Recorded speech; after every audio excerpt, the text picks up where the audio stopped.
അപ്പോൾ എനിക്കൊരു ചെറിയ ഉത്കണ്ഠ അപ്പോഴും ഉണ്ടായിരുന്നു, ഒരു ചെറിയ പേടി ഉണ്ടായിരുന്നു. ആഫ്രിക്കയിലെത്തി ഇനി എന്തൊക്കെയാണ് കാഴ്ചകൾ, ഇവിടുത്തെ ആൾക്കാർ എങ്ങനെയാണെന്നൊക്കെ ഉള്ള ഒരു ഇതുണ്ടായിരുന്നു. ഹിപ്പോൻ്റെ ഒരു ക്യാമ്പ് ഉണ്ട്, ഹിപ്പോ ക്യാമ്പ് എന്ന് ഉദ്ദേശിച്ച് അവിടെ ഈ പറഞ്ഞ മൃഗങ്ങളൊക്കെ ഉണ്ട്. ഇത്രേ ബോട്ട് കയറി നമ്മൾ ജസ്റ്റ് ബോട്ട് എടുത്തപ്പോൾ തന്നെ ഹിപ്പോ കൂട്ടങ്ങളെ കാണാൻ തുടങ്ങി.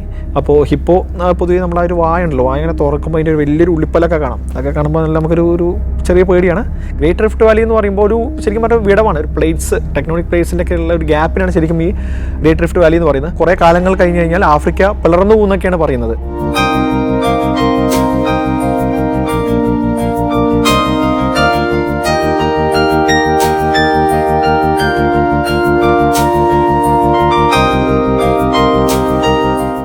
നമസ്കാരം, എൻ്റെ പേര് രോഹിത് CP. ഞാൻ പാലക്കാട് ജില്ലയിലെ ചെർപ്പളശ്ശേരി സ്വദേശിയാണ്. സ്റ്റേറ്റ് ബാങ്ക് ഓഫ് ഇന്ത്യയിലാണ് ഞാൻ ജോലി ചെയ്യുന്നത്. 2023 ഡിസംബർ മാസത്തിൽ ഈസ്റ്റ് ആഫ്രിക്കൻ രാജ്യങ്ങളായ കെനിയ, യുഗാണ്ട, റുവാണ്ട എന്നീ രാജ്യങ്ങളിലൂടെ ഞാൻ നടത്തിയ യാത്രയെ പറ്റിയാണ് ഇന്ന് പറയാൻ പോകുന്നത്. ചെറുപ്പാലം തൊട്ട് തന്നെ യാത്ര എന്ന് പറഞ്ഞാൽ എനിക്ക് ഭയങ്കര പാഷനായിരുന്നു. എനിക്ക് എൻ്റെ ഓർമ്മ വെച്ച കാലത്ത് എനിക്ക് ആദ്യമായി കിട്ടിയ സമ്മാനം എന്ന് പറഞ്ഞാൽ എൻ്റെ മുത്തച്ഛൻ തന്നൊരു ഗ്ലോബാണ്. അപ്പോൾ അതിലിങ്ങനെ ഓരോ ഗ്ലോബ് തിരിച്ച് ഇതാണ് ഈ രാജ്യം, ഇതാണെന്നൊക്കെ അത്യാവശ്യം, പിന്നെ കൂടെ കുറച്ച് ജോഗ്രഫിയൊക്കെ ആൾ പറഞ്ഞിരുന്നു. പിന്നീട് അമ്മ LIC-ലായതുകൊണ്ട് തന്നെ അമ്മ എന്നെ അത്യാവശ്യം കുറച്ച് സംസ്ഥാനങ്ങളൊക്കെ എനിക്ക് ചെറുപ്പത്തിൽ തന്നെ പോകാൻ പറ്റി. അതൊക്കെ എൻ്റെ ഈ യാത്രയോടുള്ള ഒരു അഭിനിവേശം കൂട്ടിയിട്ടേ ഉള്ളൂ. പിന്നീട് ബാങ്ക് ജോലി കിട്ടിയതിന് ശേഷം നമ്മൾ കുറച്ചൊരു സെൽഫ് ഇൻഡിപെൻഡൻ്റ് ആയി. അപ്പോഴാണ് ഇന്ത്യയുടെ പുറത്തും യാത്ര ചെയ്യാമെന്നുള്ളത് എനിക്കൊരു വലിയൊരു ആഗ്രഹം വന്നത്. അങ്ങനെയാണ് ഇൻ്റർനാഷണൽ ട്രിപ്പ് തുടങ്ങിയത്. പക്ഷേ അധിക യാത്രകളും ഞാൻ ആ ഇൻ്റർനാഷണൽ പോയതെല്ലാം സൗത്ത് ഈസ്റ്റ് ഏഷ്യൻ കൺട്രീസിലോട്ടായിരുന്നു. അതിൻ്റെ പ്രധാന കാരണം എന്ന് പറഞ്ഞു കഴിഞ്ഞാൽ എനിക്ക് ബാങ്കിലായത് തന്നെ ലീവ് കിട്ടാൻ വളരെ ബുദ്ധിമുട്ടാണ്. അപ്പോൾ അതുകൊണ്ട് തന്നെ 3-4 ദിവസം കൊണ്ട് പോയി വരാവുന്ന യാത്ര ചെയ്തുകൊണ്ട് തന്നെ ഞാൻ ഈ സൗത്ത് ഈസ്റ്റ് ഏഷ്യൻ കൺട്രീസാണ് അധികം പ്രിഫർ ചെയ്തിരുന്നത്. ബട്ട് എനിക്ക് എന്നുമുള്ളൊരു ആഗ്രഹമായിരുന്നു ആഫ്രിക്കൻ കോണ്ടിനെൻറ്റിൽ പോകണം എന്നുള്ളത്. പക്ഷേ എന്തുകൊണ്ടൊക്കെയോ അതിങ്ങനെ നീണ്ടുപോയി. ഒന്നാമത്തെ കാര്യം എന്ന് പറഞ്ഞു കഴിഞ്ഞാൽ ആഫ്രിക്കൻ കൺട്രീസിലോട്ട് പോകണമെങ്കിൽ അറ്റ്ലീസ്റ്റ് കുറച്ച് ദിവസത്തെ അവധി വേണം. കൂടാതെ പറഞ്ഞു കഴിഞ്ഞാൽ ഞാൻ 2023 സമയത്തൊക്കെ ആഫ്രിക്കൻ രാജ്യങ്ങളിൽ പോകുന്ന അത്യാവശ്യം കോസ്റ്റ്ലിയുള്ള കാര്യമാണ്. അപ്പോൾ എനിക്കത് എപ്പോഴും ഒരു ഡ്രീമായി നിന്നു. എനിക്ക് ആഫ്രിക്ക എന്ന് പറഞ്ഞാൽ എനിക്ക് ചെറുപ്പം തൊട്ട് തന്നെ ആഫ്രിക്കയിലെ നമ്മൾ ആ BBC ഡോക്യുമെൻ്ററീസ് ഉണ്ട്, VCR ഒക്കെ പണ്ടത്തെ കാലത്തൊക്കെ VCR ഇട്ട് ഞാൻ ആ ഗ്രേറ്റ് ആനുവൽ മൈഗ്രേഷൻ്റെ വീഡിയോസും എല്ലാം കണ്ടിരുന്നു. എനിക്കതുകൊണ്ട് തന്നെ ആഫ്രിക്ക എന്ന് പറഞ്ഞാൽ എപ്പോഴും പോകണം എന്ന് ആഗ്രഹമുള്ളൊരു സ്ഥലമായിരുന്നു. എനിക്കതുകൊണ്ടാണ് എൻ്റെ മോളുടെ പേരടക്കാനായിട്ടിരിക്കുന്നത് സാവന്ന എന്നാണ്. ആഫ്രിക്കയിലെ പുൽമേടുകളുടെ പേരായ സാവന്ന എന്നാണ് എൻ്റെ മോൾക്ക് പേരടക്കിട്ടിരിക്കുന്നത്. അങ്ങനെ അവസാനം 2023 ഡിസംബർ മാസത്തിൽ എനിക്ക് യാത്ര ചെയ്യാനുള്ളൊരു ഭാഗ്യം കിട്ടി. അതിൻ്റെ പ്രധാന കാരണം എന്ന് പറഞ്ഞു കഴിഞ്ഞാൽ ആ ഒരു സമയത്താണ് ഇൻഡിഗോ എയർലൈൻസ് പൊതുവെ അവർ കുറച്ചുകൂടി നെറ്റ്വർക്ക് എക്സ്പാൻഡ് ചെയ്തു. കുറച്ചുകൂടി ഒരു ഇന്ത്യ ഡൊമസ്റ്റിക് നെറ്റ്വർക്ക് വിട്ടിട്ട് അവർ കുറച്ചുകൂടി ഒരു ഇൻ്റർനാഷണൽ ട്രിപ്സ് അല്ലെങ്കിൽ ഇൻ്റർനാഷണൽ ഫ്ലൈറ്റ് റൂട്ട്സ് സ്റ്റാർട്ട് ചെയ്തു. അങ്ങനെ അതിൻ്റെ ഭാഗമായിട്ട് ബോംബെയിൽ നിന്ന് നൈറോബിയിലോട്ടൊരു ഫ്ലൈറ്റ് അവർ എടുക്കാൻ തുടങ്ങി. അപ്പോൾ അതാകുമ്പോൾ അതുവരെ എന്ന് പറഞ്ഞാൽ കെനിയ എയർവേസ് അങ്ങനത്തെ മെയിൻ എയർലൈൻസേ ഉള്ളൂ. അതെന്ന് പറഞ്ഞു കഴിഞ്ഞാൽ വളരെ റേറ്റ് കൂടുതലാണ്. നമ്മളെപ്പോലൊരു ബജറ്റ് പോകുന്ന ഒരാൾക്ക് ഒരിക്കലും താങ്ങാൻ പറ്റുന്ന രീതിയിലായിരുന്നില്ല. പക്ഷേ ഈ ഒരു ഇൻഡിഗോ വന്നതിന് ശേഷം എനിക്ക് നമ്മളെ വിചാരിച്ചൊരു ബജറ്റിൽ പോകാൻ പറ്റുമെന്ന് എനിക്ക് തോന്നി. This is the time. എനിക്കൊരു ഇത് കിട്ടി. അപ്പോൾ അതിനുശേഷം ഞാനത് ടിക്കറ്റ് ബുക്ക് ചെയ്തു. അപ്പോൾ എനിക്ക് ആഫ്രിക്കയിൽ ഞാൻ ഇതുവരെ പോയി സൗത്ത് ഈസ്റ്റ് ഏഷ്യൻ കൺട്രീസ് ആകുമ്പോൾ നമുക്ക് തന്നെ പ്ലാൻ ചെയ്ത് പോകാവുന്നേ ഉള്ളൂ. പക്ഷേ ആഫ്രിക്ക ആകുമ്പോൾ എനിക്ക് കുറച്ചൊരു ഉത്കണ്ഠ ഉണ്ടായിരുന്നു. കാരണം അവിടെ എന്താണോ കാര്യങ്ങൾ കാണാനുള്ള, അതുപോലെ സേഫ് ആയിരിക്കുമോ, എനിക്കാണെങ്കിൽ അറിയുന്ന കോൺടാക്റ്റ് ഒന്നും ഇല്ല അവിടെ. അപ്പോൾ അങ്ങനെയാണ് ഫേസ്ബുക്കിൽ ഒരു ഇഗ്നേഷ്യസ് എന്ന് പറഞ്ഞൊരു ഇടുക്കിക്കാരനെ ഞാൻ പരിചയപ്പെടുന്നത്. ആൾ 16 വർഷമായിട്ട് ആഫ്രിക്കയിലാണ് ആൾ വർക്ക് ചെയ്യുന്നത് വിത്ത് ഫാമിലി. സഞ്ചാരിയാണ്. അതാണ് ഞങ്ങൾ തമ്മിലെ ബന്ധം. അല്ല ഞങ്ങൾ തമ്മിൽ വേറെ കോൺടാക്ട്സോ ഒന്നുമില്ല. അപ്പോൾ അദ്ദേഹം അവിടെ വന്ന് എന്നെ ഹെൽപ്പ് ചെയ്യാമെന്ന് പറയുന്നു. കൂടാതെ എൻ്റെ എല്ലാ ഡൗട്ട്സും ക്ലിയർ ചെയ്യുന്നതെന്ന് അദ്ദേഹമാണ്. അപ്പോൾ അങ്ങനെ അത് എനിക്കൊരു ധൈര്യമാവുന്നു. കാരണം ഓക്കെ, ഇങ്ങനെ ഒരാളുണ്ടല്ലോ അവിടെ, അപ്പോൾ നമുക്ക് ധൈര്യമായിട്ട് പോകുന്ന രീതിയിൽ ഞാൻ യാത്ര പുറപ്പെടുകയാണ്. കോഴിക്കോട് നിന്ന് ബോംബെ വഴിയാണ് ഞാൻ ഇൻഡിഗോയിൽ ഫ്ലൈറ്റ് എടുക്കുന്നത്. അങ്ങനെ ഡിസംബർ മാസം ക്രിസ്മസിന് തലേന്ന് ഞാൻ നൈറോബിയിലുള്ള ജോമോ കെനിയത്ത ഇൻ്റർനാഷണൽ എയർപോർട്ടിൽ ഇറങ്ങുകയാണ്. ഇമിഗ്രേഷൻ സ്മൂത്ത് ആയിരുന്നു, വലിയ കുഴപ്പമൊന്നും ഉണ്ടായില്ല. അവർ എത്ര ദിവസം എന്നോട് താമസിക്കുന്നു ചോദിച്ചു, അത്രയേ ഉള്ളൂ, വേറെ ഒന്നും ചോദിച്ചില്ല. അങ്ങനെ ഞാൻ പുറത്തെത്തുകയാണ്. നൈറോബിയുടെ പുറത്തെത്തി ആഫ്രിക്കൻ വൻകരയിൽ നമ്മളിങ്ങനെ കാലുകുത്തി. അപ്പോൾ അങ്ങനെ കെനിയയിൽ ഞാൻ എത്തുമ്പോൾ എന്നെ വരവേൽക്കുന്ന നല്ല ഡിസംബറിൽ നല്ല തണുത്ത കാറ്റാണ്. അങ്ങനെ ഞാൻ ഒരു ഊബർ വിളിക്കുകയാണ്. എനിക്ക് റൂമിലോട്ട് ഏകദേശം 30 കിലോമീറ്റർ ദൂരമുണ്ട്. അവിടെ ഊബർ ഫെസിലിറ്റി ഉണ്ട്. അവിടെ എയർപോർട്ടിൽ വൈഫൈ ഉള്ളതുകൊണ്ട് തന്നെ ഞാൻ ഊബർ ബുക്ക് ചെയ്തു. ഒരു 5 മിനിറ്റ് കൊണ്ട് തന്നെ ഞാൻ പരിചയപ്പെടുന്ന ആദ്യത്തെ ആഫ്രിക്കക്കാരനായ ഡ്രൈവർ ജൂലിയസ് എന്നെ പിക്ക് ചെയ്യാൻ വേണ്ടി വന്നു. അങ്ങനെ നമ്മൾ കാറിൻ്റെ ഉള്ളിൽ കയറി. അപ്പോൾ എനിക്കൊരു ചെറിയ ഉത്കണ്ഠ അപ്പോഴും ഉണ്ടായിരുന്നു, ഒരു ചെറിയ പേടി ഉണ്ടായിരുന്നു. ആഫ്രിക്കയിലെത്തി ഇനി എന്തൊക്കെയാണ് കാഴ്ചകൾ, ഇവിടുത്തെ ആൾക്കാർ എങ്ങനെയാണെന്നൊക്കെ ഉള്ളൊരു ഇതുണ്ടായിരുന്നു. അപ്പോൾ ഞാൻ പൊതുവെ ചെയ്യാറ് ഇങ്ങനെയൊക്കെ വരുമ്പോൾ ഒറ്റയ്ക്കാണല്ലോ, അപ്പോൾ നമുക്കൊരു ചെറിയ ധൈര്യം ഉള്ളിൽ വരും, കാരണം വേറെ വഴിയില്ലാത്തതുകൊണ്ട്. അപ്പോൾ ഞാൻ അദ്ദേഹത്തിനോട് ചോദിച്ചു, അദ്ദേഹത്തിൻ്റെ വീട്ടിൽ ആരൊക്കെ ഉണ്ട്, ഇവിടെ എന്തൊക്കെ കാഴ്ചകൾ കാണാനുള്ളത്. എനിക്ക് ഇത്തവണ എൻ്റെ യാത്രയിൽ മെയിനായിട്ടുള്ള മസായി മാര, ആംബോസലി ഒന്നും കാണാൻ പദ്ധതിയില്ല. കാരണം എൻ്റെ മോളെ സാവനയെ കൂട്ടി സാവനയിൽ പോകണമെന്നാണ് എൻ്റെ ആഗ്രഹം. അതുകൊണ്ട് തന്നെ ഇനി ഇവിടെ പ്രധാനമായി ഉദ്ദേശിക്കുന്നത് ഇവരുടെ ഒരു ലോക്കൽ ഫുഡ് കഴിക്കുക, ആളുകളായിട്ട് മിങ്കിൾ ചെയ്യുക, കുറച്ച് കാഴ്ചകൾ കാണാമെന്നുള്ള മാത്രമേ എൻ്റെ ലക്ഷ്യമുള്ളൂ. അപ്പോൾ അതനുസരിച്ച് ഞാൻ ഇദ്ദേഹത്തോട് സംസാരിച്ചു. കാരണം ഇദ്ദേഹം ഓക്കെ ആണെങ്കിൽ ഇദ്ദേഹത്തിനെ കൂട്ടിയിട്ട് തന്നെ നമുക്ക് പോകാമല്ലോ എന്നുള്ള രീതിയിൽ. അപ്പോൾ ഞങ്ങളിങ്ങനെ സംസാരിച്ച് ഇങ്ങനെ ഓരോ കാര്യങ്ങൾ പറഞ്ഞപ്പോഴേക്കും റൂമിലെത്തി. ഞാൻ റൂമിൽ പോയി ഒന്ന് ജസ്റ്റ് ഫ്രഷായി. അവിടെ 2-3 വിദേശ സഞ്ചാരികളുണ്ടായിരുന്നു. അവരെ ജസ്റ്റ് ഒന്ന് മീറ്റ് ചെയ്തു. ഒരു ഹായൊക്കെ പറഞ്ഞ് പുറത്തിറങ്ങി. കാരണം ഒരു 9-10 മണിയായി ഞാൻ പുറത്തിറങ്ങിയപ്പോഴേക്കും നല്ല വിശക്കുന്നുണ്ട്. ഞാൻ എന്ത് ചെയ്തു വെച്ചാൽ അടുത്ത് തന്നെ ഒരു ജാവ ഹൗസ് എന്ന് പറഞ്ഞൊരു റെസ്റ്റോറൻറ്റ് ചെയിൻ ഉണ്ട്. ജാവ ഹൗസ് മെയിനായിട്ടുള്ള ഒരു ഇംഗ്ലീഷ് ബ്രേക്ക്ഫാസ്റ്റ് ഒക്കെയാണ് സെർവ് ചെയ്യുന്നത്. കാരണം പിന്നെ ഒരു കാര്യം എന്ന് പറഞ്ഞു കഴിഞ്ഞാൽ കെനിയ ഒരു കോമൺവെൽത്ത് നേഷൻ ആയിരുന്നു. അതായത് ബ്രിട്ടീഷേഴ്സ് അവർ റൂൾ ചെയ്തുകൊണ്ട് തന്നെ എല്ലാവർക്കും ഇംഗ്ലീഷ് അറിയാം. സ്വാഹിലി അവിടുത്തെ മെയിൻ ലാംഗ്വേജ് ആണ്, ഇംഗ്ലീഷ് എല്ലാവർക്കും അറിയാം. അതുകൊണ്ട് കമ്മ്യൂണിക്കേഷൻ ഒരു പ്രോബ്ലം ഇല്ലായിരുന്നു. അപ്പോൾ അതുകൊണ്ട് തന്നെ എനിക്ക് അതൊരു ടെൻഷൻ മാറി. കാരണം നമുക്ക് പറഞ്ഞവർക്ക് മനസ്സിലാവുമല്ലോ. അപ്പോൾ അതൊക്കെ ആയിരുന്നു. ഒരു 1 കിലോമീറ്ററായിട്ടാണ് ഞാൻ നിൽക്കുന്ന സ്ഥലത്ത് നിന്നും ഈ പറഞ്ഞ ജാവ ഹൗസിലോട്ട് പോകാനുള്ളത്. അപ്പോൾ ഞാൻ എന്താ വെച്ചാൽ നടന്നു പോവുകയും ചെയ്യാം. അവിടെ ടാക്സി ഉണ്ട് കേട്ടോ, ടാക്സി ബോഡ എന്ന് പറഞ്ഞ ടാക്സി ഉണ്ട്. ഈ ബോഡ എന്ന് ഉദ്ദേശിക്കുന്നത് മെയിനായിട്ടെന്ന് പറഞ്ഞു കഴിഞ്ഞാൽ പണ്ടത്തെ ഇവിടുത്തെ മെയിൻ ആൾക്കാരുടെ ഒരു പബ്ലിക് ട്രാൻസ്പോർട്ടാണ് ബോഡ എന്ന് പറയുന്നത്. അത് ബോർഡർ ടു ബോർഡർ എന്നാണ് ഇത്ര അതിൻ്റെ അർത്ഥം. കാരണം പണ്ടൊക്കെ ആളുകൾ ഇതെടുത്ത് യുഗാണ്ട കെനിയ ബോർഡറിക്കൊക്കെ ആൾക്കാരെ കൊണ്ടുപോകാൻ പോയിരുന്നൊരു വണ്ടിയായിരുന്നു ഇത്ര ഇത്, ഇല്ലെങ്കിൽ അത് യൂസ് ചെയ്തിരുന്നു മോസ്റ്റ്ലി. അപ്പോൾ അതുകൊണ്ട് തന്നെ അതിൻ്റെ ഷോർട്ട് നെയിമാണ് ബോഡ എന്ന് ഇത്ര ഇവിടെ പറയുന്നത്. അതുകൊണ്ടാണ് ബോഡ എന്ന് വിളിക്കുന്നതെന്ന് ഞാൻ കേട്ടു. അപ്പോൾ അതെടുക്കാൻ വേണമെങ്കിൽ, പക്ഷേ ഞാൻ എന്ത് ചെയ്തു വെച്ചാൽ നടക്കാമെന്ന് വിചാരിച്ചു. കാരണം നടക്കുന്നതിന് കുറച്ചുകൂടി നമുക്കൊരു ആളുകളെ കാണാം, അല്ലെങ്കിൽ കുറച്ചുകൂടി പിന്നെ നല്ല തണുപ്പ്, നല്ല കാലാവസ്ഥയാണ്. അപ്പോൾ നടക്കുന്നതിനും വലിയ ക്ഷീണമൊന്നും ഉണ്ടാവില്ല എന്ന് വിചാരിച്ച് ഞാൻ നടക്കാൻ തുടങ്ങി. പോകുന്ന വഴിക്ക് അപ്പോൾ നടന്നുകൊണ്ടിരിക്കുമ്പോൾ ആളുകൾ എന്നെ ശ്രദ്ധിക്കുന്നുണ്ട്. കാരണം അങ്ങനെ ഒരു രൂക്ഷമായ നോട്ടല്ല, എന്നാൽ പോലും ആളുകൾ അങ്ങനെ ഒരു പിന്നെ നമ്മുടെ ഉള്ളിലെ ഒരു ഭയം കൊണ്ടുകൂടി ആയിരിക്കാം, അയ്യോ ഇവരെന്തെങ്കിലും നോക്കുന്നത്, എന്താ നോക്കുന്നത്. അപ്പോൾ പിന്നെ നമ്മളത് വലിയ കാര്യമാക്കാതെ നമ്മൾ നടന്നു. പോകുന്തോറും അത്യാവശ്യം ഈ പറഞ്ഞ ആഫ്രിക്കയുടെ എൻ്റെ മനസ്സിലുള്ള ആ രൂപം ഇങ്ങനെ മാറിക്കൊണ്ടിരിക്കുകയാണ്. കാരണം അത്യാവശ്യം നല്ല ബിൽഡിങ്സും നല്ല ക്ലീൻ റോഡ്സ്, ഒരു ട്രാഷ് ഒന്നുമില്ല. അപ്പോൾ യാത്ര ചെയ്യുമ്പോഴാണ് നമുക്ക് ഈ നമ്മുടെ മനസ്സിലുള്ള ഓരോ മിഥ്യാധാരണകൾ മാറിക്കൊണ്ടിരിക്കുന്നത്. നല്ല ബിൽഡിങ്സും ക്ലീൻ റോഡ്സും, അങ്ങനെ ഞാൻ എന്താണോ മനസ്സിൽ കണ്ടിരുന്നത് അങ്ങനെയൊന്നുമല്ല അവിടെ ഉള്ളത് എന്നെനിക്ക് മനസ്സിലായി തുടങ്ങി. അപ്പോൾ അങ്ങനെ നമ്മുടെ മനസ്സിനുള്ളിൽ എന്താ പറയുക, ഒരു ഉത്കണ്ഠ മാറി കുറച്ചുകൂടി നമ്മളൊരു ഫ്രീ ആയാൻ തുടങ്ങി. അപ്പോൾ ഞാൻ അങ്ങനെ ഈ പറഞ്ഞ ജാവ ഹൗസിലെത്തി. അവിടെ പോയപ്പോൾ വലിയ തിരക്കൊന്നുമില്ല. ഇംഗ്ലീഷ് ബ്രേക്ക്ഫാസ്റ്റാണ് പറഞ്ഞത്. ഇംഗ്ലീഷ് ബ്രേക്ക്ഫാസ്റ്റ് എന്ന് പറഞ്ഞു കഴിഞ്ഞാൽ മെയിനായിട്ട് ബീൻസ്, സോസേജസ് അങ്ങനെയൊക്കെ ഉള്ളത്, അത് ഓക്കെ ആയിരുന്നു. അത് കഴിച്ചു. പിന്നെ നമ്മൾ കുറച്ച് നേരം ഞാൻ പോയി റൂമിൽ റെസ്റ്റ് ചെയ്തു. കാരണം കുറച്ച് നീണ്ട യാത്ര ആയതുകൊണ്ട് തന്നെ കുറച്ചൊരു ടയർഡായിരുന്നു. പിന്നെ ഒറ്റയ്ക്കായതുകൊണ്ട് തന്നെ നമ്മൾ ഇടയ്ക്കുന്ന ഹെൽത്ത് നോക്കിയാൽ ശരിയാവില്ല. അപ്പോൾ അങ്ങനെ കുറച്ച് റെസ്റ്റ് ചെയ്തതിന് ശേഷം ഞാൻ ഉച്ചയോടുകൂടി ഇറങ്ങി. അത് ബോഡ എടുത്തിട്ട് ഇറങ്ങിയത്. കാരണം എനിക്ക് കുറച്ച് ദൂരം പോകാനുണ്ടായിരുന്നു. അത് ഞാൻ ബോഡ എടുത്ത് ഈ പറഞ്ഞ CBDയിലോട്ടാണ് ഞാൻ ആദ്യം പോയത്. CBD എന്ന് പറഞ്ഞാൽ സെൻട്രൽ ബിസിനസ് ഡിസ്ട്രിക്ട്, അതായത് കെനിയ നൈറോബിയിലെ ഒരു മെയിൻ അല്ലെങ്കിൽ ഒരു സെൻട്രൽ ഏരിയയാണ് ഈ CBD എന്ന് പറയുന്നത്. അവിടെ ഞാൻ ചെന്ന് ഇറങ്ങുമ്പോൾ തന്നെ ഞാൻ ഈ ഒരു യാത്രയിൽ അല്ലെങ്കിൽ ഞാൻ ആദ്യം കാണേണ്ട ഒരു കാഴ്ച ഞാൻ അവിടെ നിന്ന് കണ്ടു. മട്ടാട്ടു എന്ന് പറഞ്ഞു കഴിഞ്ഞാൽ നമുക്ക് സിംപ്ലി പറഞ്ഞു കഴിഞ്ഞാൽ ഒരു വാനാണ്. അതിലത്യാവശ്യം ഒരു പുറത്ത് അത്യാവശ്യം ഗ്രാഫിറ്റിയൊക്കെ ഉള്ള നല്ല DJ സൗണ്ടൊക്കെ ഇങ്ങനെ മുഴങ്ങുന്ന ഒരു വണ്ടിക്കാണ് മട്ടാട്ടു എന്ന് പറയുന്നത്. അത് ശരിക്കും പറഞ്ഞാൽ കെനിയയുടെ ഒരു ലോഗോ ആയിട്ട് തന്നെ വേണമെങ്കിൽ പറയാം. ഇപ്പോൾ ഫിലിപ്പീൻസിലാണെങ്കിൽ ജീപ്പിനി എന്ന് പറയും. അതുപോലെ ഒരു കെനിയയുടെ ഒരു മുഖമുദ്രയായിട്ട് തന്നെ പറയാവുന്ന ഒരു സംഭവമാണ് മട്ടാട്ടു എന്ന് പറയുന്നത്. അപ്പോൾ മട്ടാട്ടു ഞാൻ കണ്ടു. ജസ്റ്റ് അതിൻ്റെ ഉള്ളിൽ നോക്കിയപ്പോൾ വേറെ വ്യത്യാസങ്ങളൊന്നുമില്ല. നമ്മുടെ ഒരു മിനി വാൻ അത്രയേ ഉള്ളൂ. പക്ഷേ അവർ ആ ഒരു ഗ്രാഫിറ്റി, ഓരോ മട്ടാട്ടുവിനും ഡിഫറെൻറ്റ് ഗ്രാഫിറ്റിയാണ്. ഒരേ കളറൊന്നുമല്ല, ഡിഫറെൻ്റാണ്. കുറച്ച് മട്ടാട്ടു നിർത്തിയിട്ടിട്ടുണ്ട്.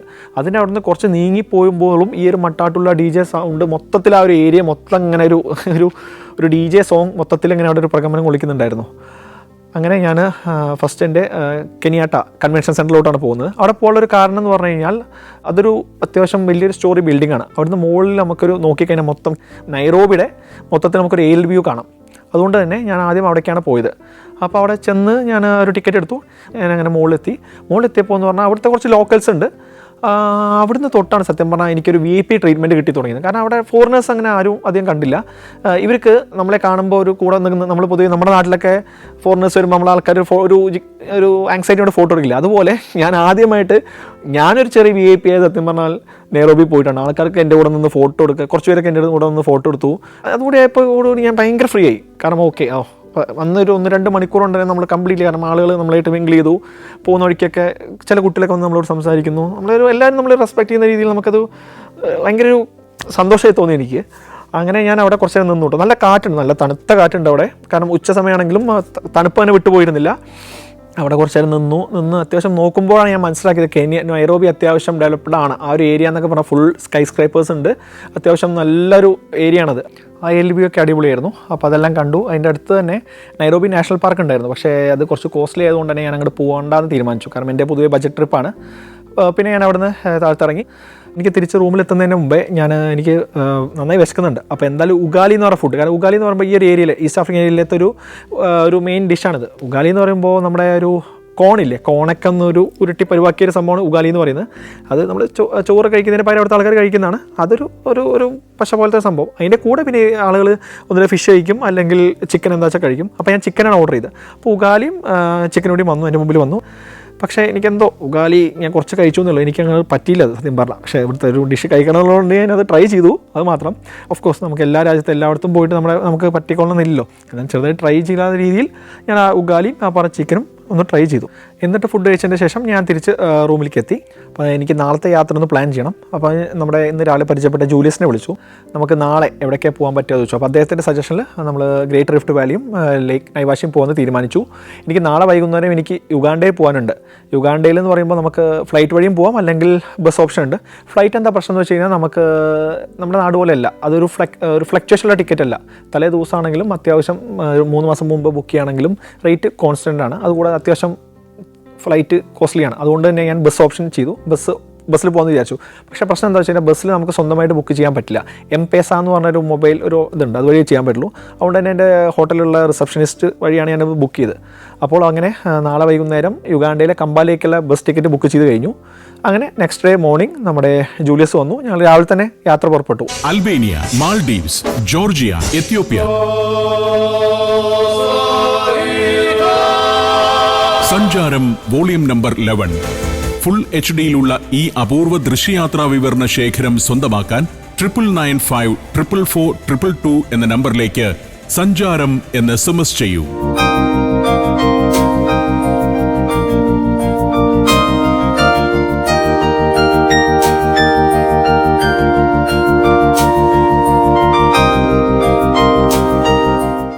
ലേക്ക് നൈവാഷിലേക്കാണ് നമ്മൾ പോകുന്നത്. പോകുന്ന വഴിക്കാണ് നമ്മുടെ ഗ്രേറ്റ് റിഫ്റ്റ് വാലി ഉള്ളത്. ഗ്രേറ്റ് റിഫ്റ്റ് വാലി എന്ന് പറയുമ്പോൾ ഒരു ശരിക്കും പറഞ്ഞാൽ വിടവാണ്, ഒരു പ്ലേറ്റ്സ്, ടെക്നോണിക് പ്ലേറ്റ്സിൻ്റെ ഒക്കെ ഉള്ള ഒരു ഗ്യാപ്പിനാണ് ശരിക്കും ഈ ഗ്രേറ്റ് റിഫ്റ്റ് വാലി എന്ന് പറയുന്നത്. അപ്പോൾ ഇത് പറഞ്ഞു വരുന്നത് വെച്ച് പറയുകയാണെങ്കിൽ ഒരു കുറേ കാലങ്ങൾ കഴിഞ്ഞ് കഴിഞ്ഞാൽ ആഫ്രിക്ക പിളർന്നു പോകുന്നൊക്കെയാണ് പറയുന്നത്. അപ്പോൾ അവിടെ കുറച്ച് നേരം വണ്ടി നിർത്തി, അവിടെ കുറേ സൊവനീഴ്സും അങ്ങനെ കുറേ കാര്യങ്ങളൊക്കെ ഉണ്ട്. പിന്നെ വഴി പോകുന്നത് ലേക്ക് നൈവാഷിയിലോട്ട് നമ്മൾ പോകുന്നത്, ആ റോഡ് പോകുന്നത് സ്റ്റാർട്ട് ചെയ്യുന്നത് ട്രാൻസ് ആഫ്രിക്കൻ ഹൈവേ എന്നാണ് ഇതിന് പറയുന്നത്. ഇത് മൊംബാസ എന്ന് പറഞ്ഞാൽ കെനിയയിലെ ഒരു മെയിൻ പോർട്ടാണ് മൊംബാസ എന്ന് പറയുന്നത്. മൊംബാസയിൽ നിന്ന് തുടങ്ങി അത് പല പല രാജ്യങ്ങളിലോട്ട് പോകുന്ന ഒരു വഴി കൂടെയാണ് നമ്മൾ ഈ പറഞ്ഞ ഗ്രേറ്റ് റിഫ്റ്റ് വാലിയും അല്ലെങ്കിൽ ഈ കൂടാതെ ലേക്ക് നൈവാഷയുള്ള ഒരു നൈവാഷ ടൗണൊക്കെ സ്ഥിതി ചെയ്യുന്നത്. അപ്പോൾ ആ വഴി പോകുമ്പോൾ കണ്ടമാനം ട്രക്സും ഒക്കെ പോകുന്നുണ്ട്. അപ്പോൾ നമ്മുടെ ഡ്രൈവർ പറയുന്നുണ്ട് ഈ ട്രക്ക് കുറേ ദൂരം സൗത്ത് സുഡാനിക്ക് പോകുന്നുണ്ട്, പിന്നെ യുഗാണ്ട, ബുറുണ്ടി, അങ്ങനെ കുറേ രാജ്യങ്ങളിലേക്ക് പോകുന്ന ട്രക്സൊക്കെയാണ് ഇത് എന്നൊക്കെ നമ്മുടെ ഡ്രൈവർ പറയുന്നുണ്ട്. അതൊരു ചരക്ക് ഗതാഗതത്തിൻ്റെ ഒരു മെയിൻ റൂട്ടാണ് ഈ ഗ്രേറ്റ് റിഫ്റ്റ് വാലി കൂടെയുള്ള ഈ റോഡ്. അപ്പോൾ ഞാൻ കുറച്ച് നേരം ഗ്രേറ്റ് റിഫ്റ്റ് വാലിയിൽ അവിടെ കുറച്ച് നേരം നമുക്കൊരു വ്യൂ പോയിൻ്റ് ഒക്കെ ഉണ്ട്. ഈ ഗ്രേറ്റ് റിഫ്റ്റ് വാലി നമുക്ക് ആ ഒരു താഴ്വാരം കാണാൻ പറ്റുന്ന ഇടയ്ക്ക് കുറച്ചൊരു സ്ഥലങ്ങളൊക്കെ നമുക്ക് പോയി നിൽക്കാം. ഞാൻ അങ്ങനെ കുറച്ച് ഫോട്ടോ എടുത്തു. ഇനി ഞാൻ കുറച്ച് ദൂരം കൂടി ഒരു 1-2 മണിക്കൂർ കൊണ്ട് നമ്മൾ ലേക്ക് നൈവാഷിലെത്തുകയാണ്. ലേക്ക് നൈവാഷ എന്ന് പറയുമ്പോൾ സ്വാഹിലി, ഇവരുടെ മെയിൻ ലാംഗ്വേജ് സ്വാഹിലി എന്ന് പറയുമ്പോൾ എനൈ പോഷ എന്നാണ് അത്ര അതിൻ്റെ അർത്ഥം. അതായത് നല്ല കാറ്റൊക്കെയുള്ള സമയത്ത് ചെറിയൊരു വേവ്സ് വരുത്തത് ഇതിൽ. അപ്പോൾ അതിൻ്റെ ഒരു അർത്ഥമാണ് അത്ര ഈ നെയ് പോഷ എന്ന് പറയുന്നത് സ്വാഹിലിയിൽ. അങ്ങനെയാണ് ഇതിൻ്റെ ഒരു പേര് വന്നതെന്നാണ് പറയുന്നത്, ലേക്ക് നൈവാഷ. ലേക്ക് നൈവാഷ എന്ന് പറയുമ്പോൾ അതിൽ പ്രധാനമായിട്ട് അത്യാവശ്യം ഹിപ്പോസ് ഉണ്ട്. നമ്മുടെ ഹിപ്പോസ് ഞാൻ ഇറങ്ങുമ്പോൾ തന്നെ അതിനെ കാണും ചെയ്തു. നമ്മളൊരു ലേക്ക് നൈവാഷിലെത്തി, കാറിൽ നിന്ന് ഇറങ്ങി ജസ്റ്റ് നമ്മളൊന്നൊരു ലേക്കിൻ്റെ അവിടെ എത്തുമ്പോൾ തന്നെ നമ്മൾ കാണുന്നത് ഒരു ഹിപ്പോ ഇങ്ങനെ വായ തുറന്ന് ഇങ്ങനെ നിൽക്കുന്നതാണ്. അപ്പോൾ അത്യാവശ്യം ഹിപ്പോസ് ഉള്ളൊരു ഏരിയ ആണത്. പിന്നെ അവിടെ ഫിഷിംഗ്, ഈ നൈവാഷ അത്യാവശ്യം ഫിഷിംഗ് ഉള്ളൊരു ഏരിയയാണ്. അത്യാവശ്യം ഫിഷസ് ഉണ്ട്. കോമൺ ആയിട്ടുള്ള പറഞ്ഞാൽ നമ്മുടെ തിലോപ്പിയ, നമ്മുടെ നാട്ടിൽ പറയുന്ന തിലോപ്പിയ ഫിഷ് അവിടെ ഒരു കോമൺ ആയിട്ടൊരു ഫിഷാണ്. കൂടാതെ കുറച്ച് ഇൻവേസീവ് സ്പീഷീസ്, അതായത് വേറെ ഇവിടെ നിന്നൊക്കെ ആൾക്കാർ കൊടുത്തിട്ട് ഇപ്പോൾ ഒരു കോമൺ കാർപ്പ് ഉണ്ട് അവിടെ.